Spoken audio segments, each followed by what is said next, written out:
আসসালামু আলাইকুম রহমতুল্লাহ। নাহমাদুহু ওয়া নুসাল্লি আলা রাসূলিহিল কারীম।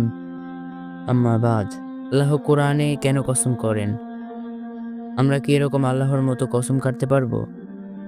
আর না কাটতে পারলে তা কেন পারবো না? তো চলুন দর্শক, আজকে আমরা এই ভিডিওতে এই প্রশ্নগুলোর উত্তর খুঁজব। কসম এই শব্দটি হচ্ছে আরবি। এর বাংলা অর্থ হলো শপথ করা। আমরা এর বাংলা শুনেই বুঝতে পেরেছি এটি কি। আল্লাহ মোট 15টি সূরা কসম করে শুরু করেছেন।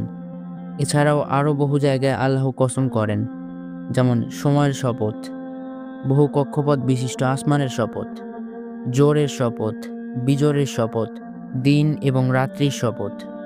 আল্লাহ চাইলে তার সকল সৃষ্টি ও তার নিজেকে নিয়েও শপথ করতে পারে। তবে আমরা কি চাইলে সব কিছু নিয়ে শপথ করতে পারি? রাসূল সাল্লাল্লাহু আলাইহি ওয়াসাল্লাম বলেন, সাবধান, নিশ্চয় আল্লাহ তাআলা তোমাদের প্রীতিপুরুষদের নামে শপথ করতে নিষেধ করেছেন।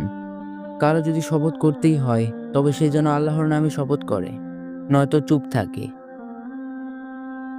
অন্য একটি হাদিসে রাসূল সাল্লাল্লাহু আলাইহি ওয়াসাল্লাম বলেন, যে ব্যক্তি আল্লাহ ছাড়া অন্য কারো নামে শপথ করলো সে শিরক করলো।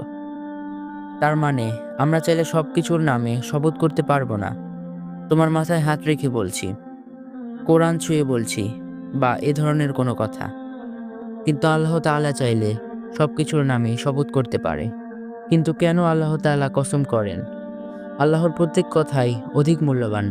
এর প্রকৃত কারণ হলো তার সেই বিশেষ বাণীগুলো, কোরআনে যেগুলো রয়েছে তার মধ্যেও তিনি আমাদের যেগুলো বিষয়ে অধিকতর বিশেষভাবে ভাবতে বলেছেন। যেমন রাতের কসম। আপনি জানতে চান আল্লাহ কেন বিশেষভাবে রাতের কসম করেছেন? তাহলে কমেন্টে আমাদের জানাতে পারেন এবং ভিডিওটি শেয়ার করবেন।